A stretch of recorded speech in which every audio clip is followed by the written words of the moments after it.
4년째 숙박시설을 운영하고 있다는 제보자. 그런데 지난 10일 객실에서 충격적인 일이 발생했다고요. 이 방이에요? 네. 이쪽에 소주병들이 다 널브러져 있었고 술병과 담배꽁초, 쓰레기들로 난장판이 된 객실. 게다가 침구류와 기물까지 파손돼 있었습니다. 지난 금요일 새벽 대체 무슨 일이 있었던 걸까? 전화가 울리는 거예요. 그래서 깨서 전화를 받으니까 너무 시끄러워서 잠을 못 자겠다고. 같은 층의 손님들의 항의 전화가 빗발쳤던 건데요. 소음의 원인을 찾기 위해 확인한 CCTV에서 충격적인 모습을 목격했죠. 하나이는 속만 입고 막 여기에서부터 이쪽 뛰어와가지고 서로 목 부여잡고 끌고 가고 소리 지르고. 새벽 6시쯤 속옷만 걸친 채로 복도를 활보하는 5명의 남성들. 고성방가하던 이들은 모두 한 객실에 머물던 손님들이었습니다. 이 상황을 인지하고 제지하기 위해서 찾아간 업주. 이들을 보고 말문이 막혔다고 하는데요. 앳된 얼굴에 미성년자였다는 거죠. 게다가 촉법소년인데 어떠실 건데요? 어머. 때릴 테면 때려봐요. 이런 식으로 나오는 거예요, 애들이. 너무 어처구니가 없어가지고 이건 내가 이제 훈계 조치를 할 수 있는 상황이 아니다. 경찰한테 바로 신고를 했죠. 자신들은 촉법소년이라며 적반하장의 태도를 보였다고요. 나이가 어려서 처벌을 받지 않는다는 거죠. 왜요? 때리고 싶어요? 때려봐요, 때려봐요. 야, 이거 봐라. 때려봐요. 아, 아프겠다. 때려봐요. 오세요. 오세요. 머리 잡고 저 땡기잖아요. 네. 심지어 경찰 앞에서도 막무가내인 학생들의 일탈. 정말 속수무책이었습니다. 어떻게 해야 되는 거야? 경찰은 죽여볼 줄 없어요. 죽여보라.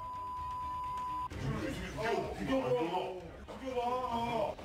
경찰이 오면 좀 중재가 될 줄 알았거든요. 중재가 될 줄 알았는데 경찰이 오히려 조롱을 하면서 무쇠를 남자끼리 무쇠를 갖다가 먹으래. 남자끼리 신세라고 하는 게 불법이에요. 불법이냐며 되묻는 학생들.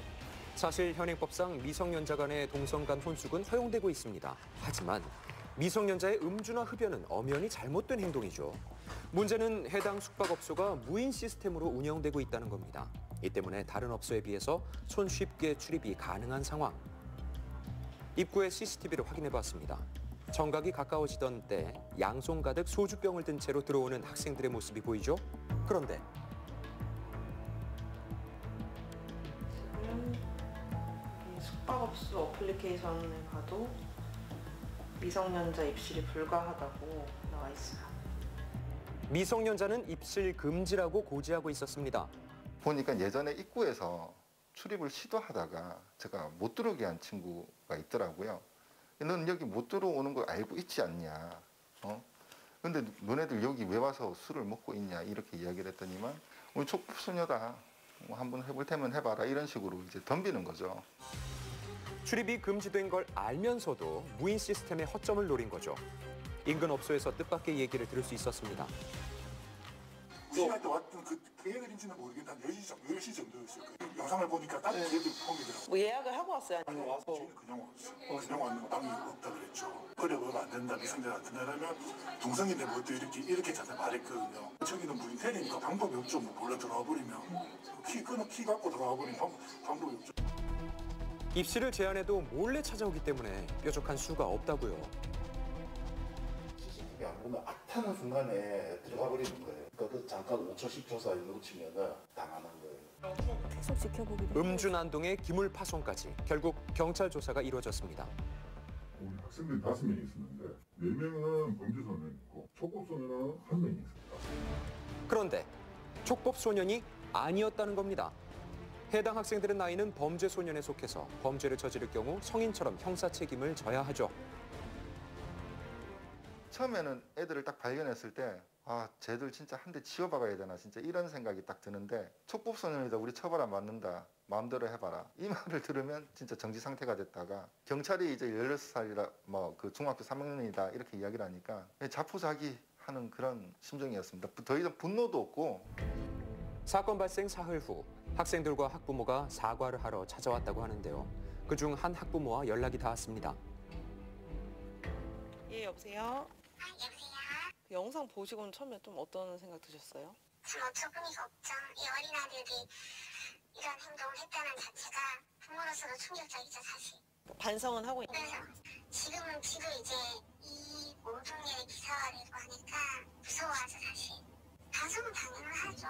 자기 잘못을 이제 그만큼 아무것도 아니라고 생각했던 그런 행동들이 이렇게 기사화되니까 이제 다시는 안 그러겠다고 저한테 얘기를 하긴 하더라고요. 촉법소년 제도를 무기처럼 이용하는 학생들, 방지할 대책은 없을까? 소년법, 그러니까 이 촉법소년의 근거 규정은 1958년에 제정이 되었고요. 그때부터 연령에 관해서는 변함이 없이 지금까지 이어져 오고 있습니다. 10대들이 하룻밤 사이 5곳에서 절도 행각을 벌인 사건. 이들이 이미 열흘 전에도 비슷한 절도로 붙잡혔다 풀려났던 게 확인됐습니다. 아이들을 보호하고자 만든 법이지만 이를 악용해 범죄를 저지르는 사건은 급증하고 있죠. 나이가 어리다는 이유로 무조건 처벌을 면제해주는 게 과연 최선인 걸까? 더 이상 촉법소년이 면제부가 되지 않도록 고민이 필요한 때입니다.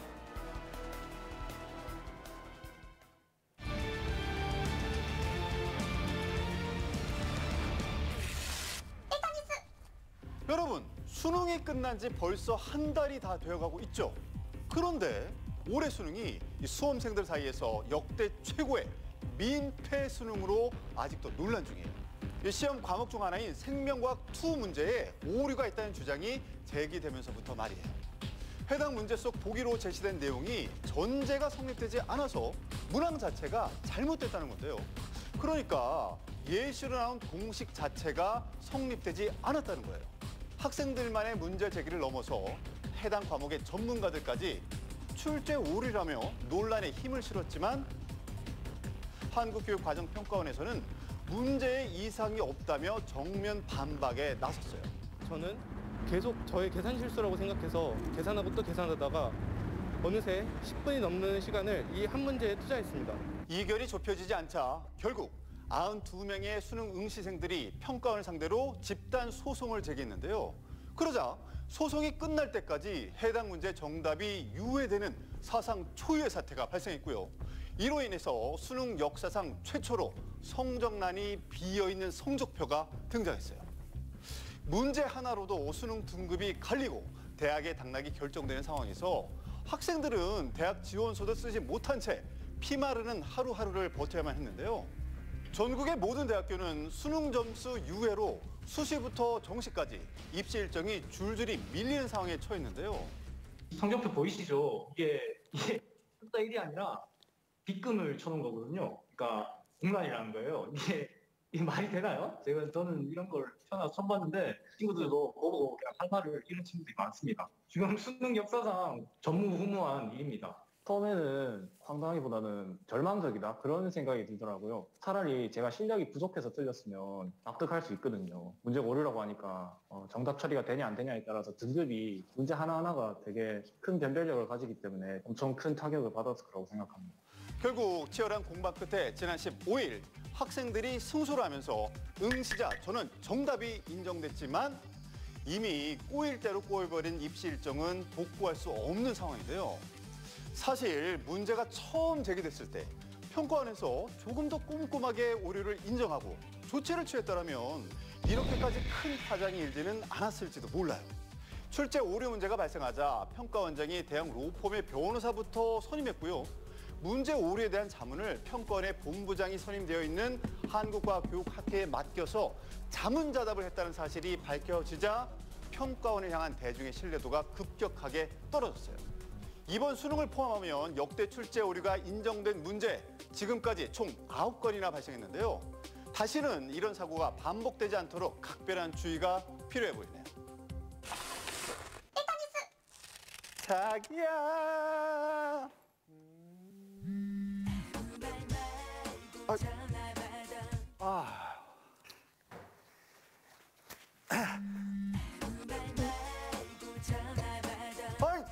아이고 좋다.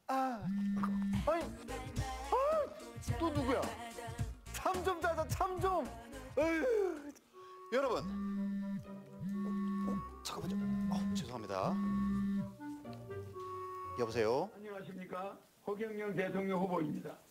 코로나로 얼마나 힘드십니까? 또야? 아니, 이제는 안 받아본 사람 찾기가 더 힘들다는 이 전화. 여러분 혹시 받아보셨나요? 지난 4월부터 시작된 이 전화는요, 당시 소수 인원만 해당 전화를 받을 수 있다는 소문과 함께 뜨거운 관심을 받았는데요. 하지만 이 관심이 최근 논란으로 바뀌기 시작했어요. 홍보 전화가 거의 테러 수준으로 쇄도하기 때문인데요. 아무리 끊어도 하루에 5번씩 연락이 오는 건 기본이고요. 밤낮 관계없이 아무 때나 걸려오는 전화까지 이에 대중은 심각한 사생활 침해를 호소하고 나섰어요. 해당 번호를 차단한 사람만 최소 2만 명, 스팸 전화로 신고를 진행한 사람은 무려 2,000명이 넘어가고 있는데요. 일각에서는요, 이렇게 시도 때도 없이 무작위로 걸려오는 전화들, 사전선거 운동은 아닌지 선거법에 위반되지 않느냐는 의문이 제기되고 있어요. 이 문구만으로는 어떤 특정 정당 또는 후보자를 지지 추천하거나 반대하는 내용이 들어있다거나 그러지는 않으시잖아요. 그래서 ARS 전화를 이용하여 투표 참여 권유 활동을 하는 것은 공직선거법상 제한하고 있지는 않으세요. 결국 전화 내용이 순수한 투표 독려 전화이기 때문에 법에 위반되지 않는다는 건데요. 이 규제 방안 없는 사각지대에서 행해지는 이 무차별 전화 테러. 투표의 개념조차 잘 모르는 초등학생부터 투표권이 없는 중고등학생들에게도 연락이 오고 있고요. 심지어는 응급의료센터와 중환자실에까지 걸려왔다는 전화. 신고 접수를 받는 15대의 전화기 중 무려 10대의 전화기에 홍보 전화가 걸려와서 업무가 잠시 마비된 심각한 상황까지 발생했다고 해요. 수술방에 있을 때 전화를 받았었습니다. 바쁜 와중에 이런 전화까지 받아야 되나. 주변 의사 동료분들이나 간호사분들께서도 가끔씩 받는다고 하십니다. 당황스럽고 조금 짜증도 난다는 분도 덜어 있었던 것 같습니다. 일하기 바빠 죽겠는데 거기 또 이상한 선거 전화가 오니까 개인 전화번호도 아니고 그 응급실 바쁜 전화가 올 수도 있는 상황인데 거기서 이제 선거 전화가 온다는 것 자체가 말이 좀 안 되는 것 같아요. 이게 절대 밖에서 전화가 올 수 없는 번호인데 좀 신기한 것 같아요. 번호가 어디서 생 건지도 잘 모르겠고. 이렇게 때와 장소를 가리지 않고 무차별적으로 걸려오는 전화에 대중들 사이에서 새로운 논란이 빚어지고 있어요. 바로 이 수많은 전화번호들 대체 어떻게 알아냈냐는 거죠. 여론조사 전화하는 업체들 있잖아요. 여론조사기관에서 이제 하는 전화조사 업체들 그렇게 생각하시면 돼요. 우리가 랜덤으로 제공을 받아요. 그 업체에서. 게다가 이 전화 비용 문제도 숨어 있어요. 한 5천만 원 정도로 해서 지금 아마 한 10번 정도 돌렸을 거예요. 근데 이제 5천만 정도 하면은 실제로 연결되는 게 이제 한 1,200만 10초간 다 듣는 게 이제 성공이에요. 그거를 카운트해서 1,200만이 완성이 되면 저희가 이제 지불을 해요. 그래서 대충 유추를 하면 10억 이상은 쓰지 않았겠냐? 한 번에 5천만 건씩 10번 정도 전화를 돌렸다는 건데 그럼 이 단순 계산해 봐도 무려 5억 건. 그중에 1억 2천 건 정도에 대해서 통화 요금을 낸다는 거잖아요. 한 통에 10원씩이라고 해도 아니 그 돈이 다 얼마예요? 이제 그 15% 이상 넣으면 받을 수도 있지만 사실 총재님은 그거 안 받으려고 그래요. 잠깐. 그런데 이 해당 후보가 대선에 출마해 15%가 넘기라도 한다면 이 전화비 내 세금에서 지출될 수도 있다는 말 사실인가요? 이분이 15%를 받으셔도 보전되지는 않으세요. 보전받는 건 선거 비용을 보전받는 건데 투표 참여 권유 활동 같은 경우는 선거 활동이 아니기 때문에 이거는 투표율이 어떻게 되든 보전받으실 수 있는 비용이 아니에요. 그런데요, 소통은 일방향이 아닌 쌍방향에서 이루어진다는 사실. 향후 선거운동에 참고하시면 어떨까 싶네요. 네, 사실 이 시험 한 문제 때문에 수능 등급이 바뀌기도 하고요. 또 당락이 결정되는 만큼 사실 굉장히 민감한 사안인데요. 앞으로 이런 시험 문제 오류는 더는 없어야겠습니다. 네. 자, 이번에는 이상기후에 울고 웃는 두 어촌 마을을 다녀왔습니다. 1m 밀착 르포 지금 함께 하시죠.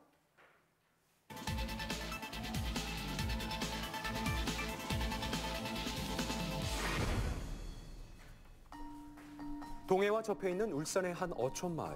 조용했던 마을에 최근 전국의 낚시꾼들이 몰려들었다고요. 어디서 오셨어요? 부산이야. 구미. 서울요. 뭐 잡으러 오신 건데요? 갈치요. 이상합니다. 보통 갈치 낚시는 밤에 이루어질 뿐만 아니라 대표적인 난류성 어종이다 보니까 따뜻한 제주 바다에서 주로 잡히는데요. 그런 갈치가 동해 쪽에 접해 있는 울산 앞바다에 출몰한 기이한 현상이 벌어진 거죠. 이게 필요 없고 엄청나게 많다 보니까 지금 끝이는 거. 제주나 남해의 깊은 바다에서 잡히는 갈치가 육지와 가까운 방파제에서 잡힌다는데요. 그때 보이시나요? 눈부신 은빛 비늘을 뽐내며 갈치가 잡혀 올라옵니다. 눈으로 보고도 믿기지가 않는 광경. 갈치 낚시 명당으로 소문날만 하죠. 이곳 주민들은 어선까지 동원해서 낚시를 한다는데요. 어민들까지 동참한 한낮의 갈치 낚시. 이번에도 갈치가 속속 올라옵니다. 크기도 만만치 않은 아주 성숙한 갈치인데요. 이런 갈치들이 한두 마리도 아니고 때로 나타나 이곳에 머물고 있기 때문에 낚싯대를 던졌다 하면 실한 갈치들이 속속 올라오니까 정말 낚시할 맛이 난다고요. 물 반 갈치 반이다 할 정도로 울산 앞바다 갈치 풍년이 들었습니다. 몇십 년 만에 이렇게 잡히는 건 재미고 온산마다 100마리씩, 50마리씩, 200마리씩 이렇게 잡아가고. 200마리씩이요? 한 달 전에 갑작스럽게 갈치가 등장했는데요. 해안가에서 갈치가 잡힌다는 소식이 SNS상에 순식간에 알려지며 이곳은 낚시꾼들의 핫플레이스가 됐죠. 지금 씨알이 이런 데서 나오는 씨알이 아니에요. 이전에는 저 여수, 남해, 통영 그쪽으로만 있었지. 여기 영덕권에서 3지 이상 갈치가 나온다는 건 참 희귀하거든요. 믿기지 않을 정도로 기이한 갈치대의 등장에 어안이 벙벙하지만 한편으로는 다시 없을 수해를 맞은 이곳 주민들. 먹고 주변에 다 나눠주고도 남은 갈치만 100마리. 이거를 누가 잡았어요? 우리 아저씨가요. 아저씨가? 이상기후 때문에 수온이 올라가며 갈치들이 이곳에 등장하게 된 겁니다. 제주도에 사먹어야 되는데 금방 잡아서 신선도가 좋으니까 금방 또 회도 해먹고 이제 어민들한테는 이제 많이 잡히면 좋지. 어찌됐든 간에 돈이 되니까. 그런데 이런 바다의 변화가 마냥 반갑지만은 않습니다. 뜨거워진 바다 때문에 시름이 깊은 곳이 있다는데요. 이곳은 통영에 위치한 굴 경매장. 특히 통영굴은 품질 좋기로 정평이 나 있기 때문에 서로 구입하려는 사람들이 매년 줄을 서죠. 반갑습니다. 콩가루 32개. 자, 32개 장군입니다. 짜이마. 경매사의 구호와 함께 시작된 경매. 그런데 우리가 알고 있던 경매장의 분위기와는 사뭇 다릅니다. 경매에 참여한 중매인데 미동도 보이지 않는데요. 어떻게 된 일이죠? 경매사도 이 상황이 당황스럽기는 마찬가지. 전부 다 손을 안 들고 계신 것 같은데 왜 그러시는 거예요? 지금 가격이 높았어요. 가격을 낮추기 위해서 지금 금액을 안 내는 거죠. 주문은 있는데 겁이 나서 못 내시는 기죠? 그림이 돼야 됩니까? 아니면 주문이 영 없어서 손 내기가 겁이 나시는 겁니까? 알아야지 저희도 뭐 굴을 양식하시는 분들 처음으로 11월 달에 폐사란기 일을 나가고 있는데 동바다 굴 같은 경우에는 거의 70~80%가 다 죽었습니다. 최근 집단 폐사로 급등한 굴 가격 탓에 입찰을 하지 못하는 중매인들. 누구도 먼저 나서지 못한 채 시간만 흐르던 그때. 일단 저희도 한번 의논을 해보겠습니다. 잠깐만 끊었다가 가겠습니다. 결국 경매는 중단되고 말았죠. 왜 이런 일이 벌어진 걸까? 왜 그런 거예요? 올해 역대급이었죠. 역대급 엄청 비싸가지고. 엄청 비쌌어요. 네, 그게 장 4~5천. 공급량이 줄어들자 결국 굴 가격은 1kg에 20만 원이라는 최고가를 찍었습니다. 꿀 양식한 지가 근 50년 되는데 11월 달에 꿀 준 건 처음입니다. 가격 급상승의 원인인 공급량 저하. 여기에는 피치 못할 사정이 많이 있는데요. 죽었거든요. 이제 죽은 게 올라오네 여기. 여기 좀 다 죽어 있지 않습니까? 좀 다 죽어 있지 않습니까? 이게 다 죽은 거예요? 예, 다 잎으로 다 죽어 있잖아요 이게. 막 바다에서 건져 올린 굴들 대부분이 알맹이는 죽어서 속이 텅텅 비어 있답니다. 올라오는 굴들 모두 비슷한 상태라는데요. 폐사의 고통이 통영을 덮쳤죠. 다 그렇죠 이게. 한 줄이 아니라? 한 줄 아니라 전부 다 이 불안한 양식들 다 그렇죠 저기 전바다 전부 다. 통영의 대표 특산물이자 많은 사람들이 굴을 키우면서 생계를 이어나가는데요. 원인 모를 갑작스러운 죽음에 답답한 건 물론이고 1년 내내 자식처럼 애지중지 키워왔던 굴들이 죽어나가는 걸 바라만 볼 수밖에 없다고요. 그런데 이상한 점이 있습니다. 이런 경우가 없었어요, 원래? 이 시기에는 굴이 죽은 적이 없어요. 작년 같으면은 하루에 1톤 깔 걸 올해는 0.6톤밖에 못 가는 거죠. 절반이나 죽었어요? 절반은 죽었죠, 올해는. 매출도 절반 줄었고요. 예. 이제 이놈은 죽은 지가 얼마 안 된 거죠, 이거는. 지금 보면은 여기 아직까지 남아있잖아요. 더 큰 문제는 굴들이 지금 이 순간에도 죽어가고 있다는 거죠. 특산품이었던 굴들이 왜 집단 폐사의 위기에 처한가? 주변 바다의 수온은 지속적으로 상승을 하고 있거든요. 수온 1도가 큰 열의 변화예요. 작은 온도 변화에도 어류들은 민감할 수밖에 없는 거죠. 굴이 한창 수확돼야 하는 시기지만 굴들이 집단 폐사하면서 어려워진 건 어민들뿐만이 아닙니다. 2차 가공이 이뤄지는 굴 공장. 1차로 선별 작업을 거쳤지만 여전히 곳곳에 죽은 굴들의 빈 껍데기들이 가득하죠.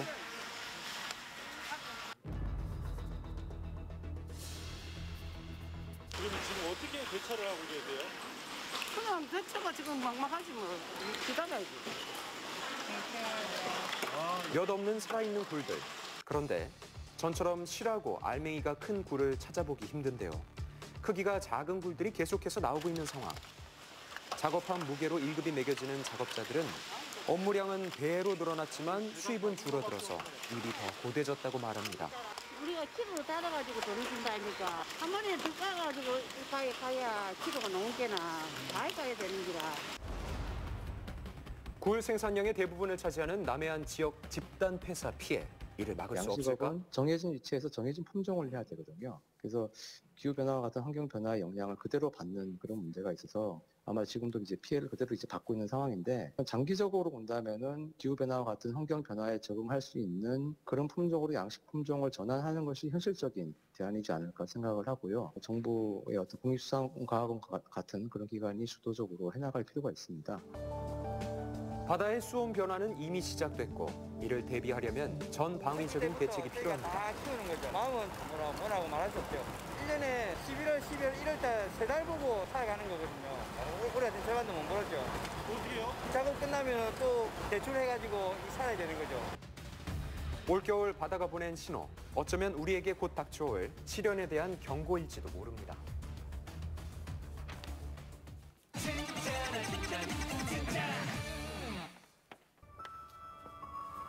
흰 건반, 검은 건반을 지나 만나는 건너편의 땅. 도로 위에 두세 개를 잇는 흑백의 오작교, 횡단보도. 그런데 도저히 뭐 내가 빨리 걷고 싶어도 안 돼. 사람을 시작해서 여기 오기 힘들어요. 건너기 힘들다고요. 이 횡단보도를 아무나 건널 수 없는 곳이 있다는데요.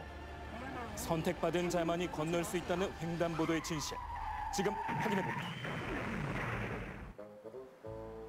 날이면 날마다 열리는 장으로 어르신들 발길 끊이질 않는다는 서울의 한 시장. 이곳에 수상한 횡단보도가 있다는데요. 대체 어떤 곳인지 탐색하던 그때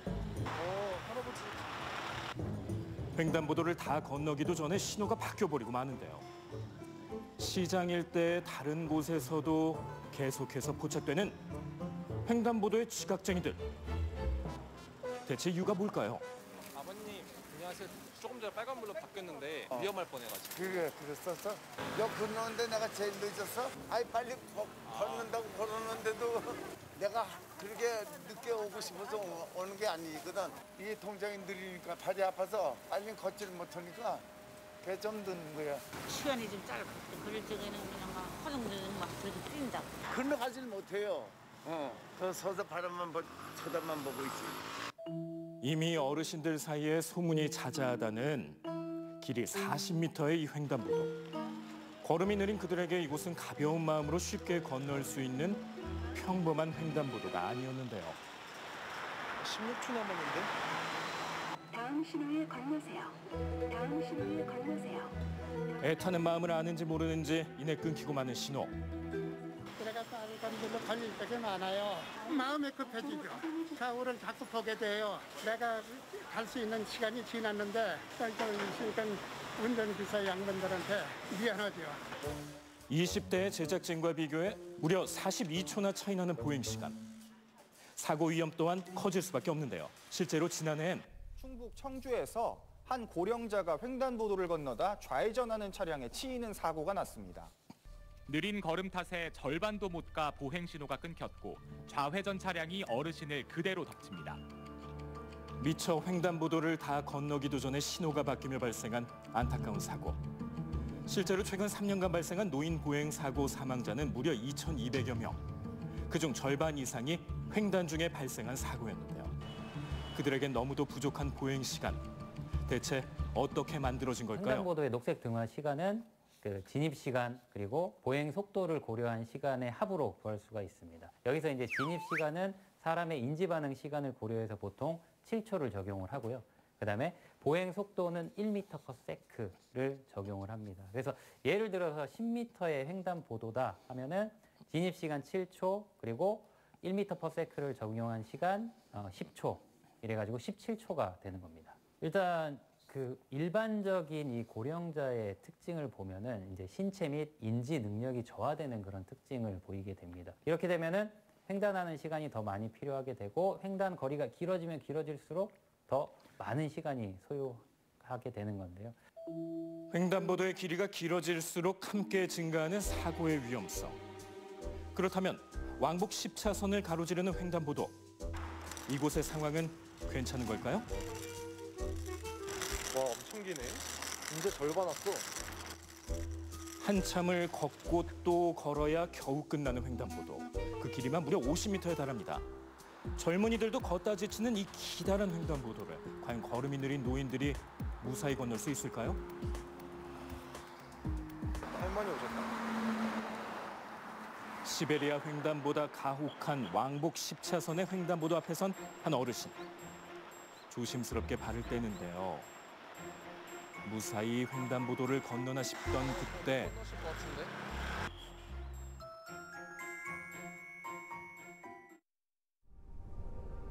It doesn't happen often, but when it does, when passion meets relentlessness, when intention meets craftsmanship, when all of this comes together, then it's the creation of something truly progressive.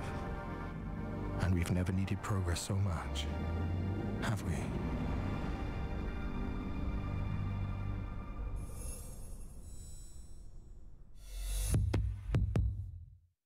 지름신만 있던 세상에 누구세요? 파름신 등장. 뭔 신? 파름신. 파름신?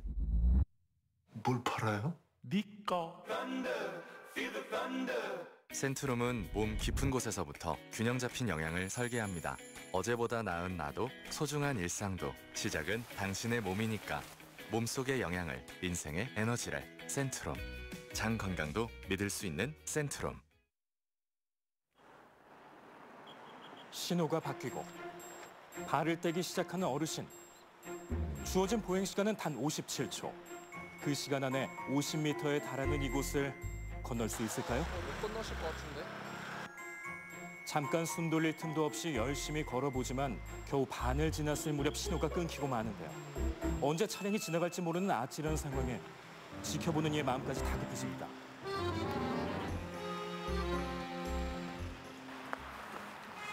할머니. 네? 방금 건너시다가 빨간불 내셨는데 놀라지 않으셨어요? 놀랬어, 조금 놀랬어. 무릎이 아파서 잘못 건넜지. 내가 마음이 급해서 그냥 건너면 빨간불 줄 때가 있어. 그러면 너희네 눈 똑바로 뜨고 살아. 잘 보고 다녀. 그래. 죄송합니다, 죄송합니다. 이러고. 건너가다가 하단 앞에서 쉬다갈 때 있었지. 그럼 그 다음 신호에 가신 거예요? 다음 신호가 건너갔지. 보행 중 신호가 바뀌어 중간에 멈춰도 그저 차도 위에서 다음 신호를 기다릴 수밖에 없는 건데요. 사실 이처럼 보행에 어려움을 겪는 건 그저 걸음이 느린 노인에만 그치는 문제는 아니었습니다. 출산을 일주 앞둔 만삭의 임산부. 그 역시 제 시간 내에 횡단보도를 건너기가 쉽지 않아 보이는데요. 건너시기 전에 좀 빨간불로 바뀌었어요. 네, 이제 임신하기 전에 비해서 숨도 차고 이제 몸이 무거우니까 이제 빨리 걷기가 조금 힘든 것 같아요. 그 전에는 한 몇 초 남아도 좀 뛰어가고 막 이랬는데 지금은 좀 몇 초 남으면은 이제 불안하죠. 마음이 뱃속에 아가도 있고 하니까. 현재 국내에선 통행에 어려움을 겪는 교통약자를 보호하기 위해 일부 도로를 보호구역으로 지정하고 해당 구간의 보행 신호를 일반 신호보다 30% 늘려 운영하고 있는데요. 과연 그 시간은 모든 사람들이 안전하게 길을 건널 수 있는 시간이 맞는 건지 직접 확인해 보기로 했습니다. 3차선을 가로지르는 10m 폭의 도로, 성인 남성의 걸음으로 11초가 걸리는데요. 자, 이번엔 노인의 동작을 구현해주는 체험복을 착용하고 여러 가지 상황을 재현해봤습니다. 시작. 걷는 모습이 심상치 않죠? 많이 느리죠, 아무래도. 안 보여. 느린 걸음으로 겨우 도착한 시간은 체험복을 입기 전과 무려 2배 이상 차이가 났는데요. 걸어보시니까 어떠세요? 진짜 엄청 불편해요. 일단 너무 무거워서 제대로 이렇게 중심도 못 잡고 걷기도 너무 힘들고. 그렇다면 노인들이 많이 사용하는 보행 보조기구는 어떨까요? 깜짝 더 불편해. 보행 보조기구를 더하자 더욱 느려지는 걸음. 기구 없이 걸었을 때에 비해 최대 13초까지 차이가 벌어졌습니다. 큰 차이입니다. 36초 나왔어요. 진짜요? 제일 길게 나왔어요. 예, 안 그래도 몸이 무거운데 이게 바퀴까지 달려 있으니까 언제 넘어질지 모를 것 같더라고요. 결국 보호구간으로 지정된 곳도 안전하게 통행하기엔 시간이 부족한 실정. 보행약자들의 사고율은 해마다 증가하는 상황 속 모두가 안전해질 수 있는 방법은 없는 걸까요? 보조기구나 이제 거동이 불편한 이제 고령자들은 그 횡단보도 횡단하는 시간이 오래 걸리지 않습니까? 그래서 도로 중앙에 보행섬을 또 만들기도 합니다. 그래서 훨씬 더 안전하게 이렇게 횡단을 할 수 있도록 하고요. 그다음에 또 시야가 좁아지는 상황이기 때문에 바닥에 이렇게 크게 바닥형 보행 신호등을 또 설치를 합니다. 근데 현실적으로는 굉장히 이런 시설들이 부족한 거예요. 이런 고령자들은 더 우리가 배려를 할 필요가 있고 정책적으로도 지금보다 훨씬 더 시설을 확충해야 될 또 필요가 있습니다. 도로 위 가장 안전해야 할 존재 보행자. 그들이 안심하고 걸어 다닐 수 있는 사람 중심의 교통 문화가 하루빨리 정착되기를 기대해 봅니다.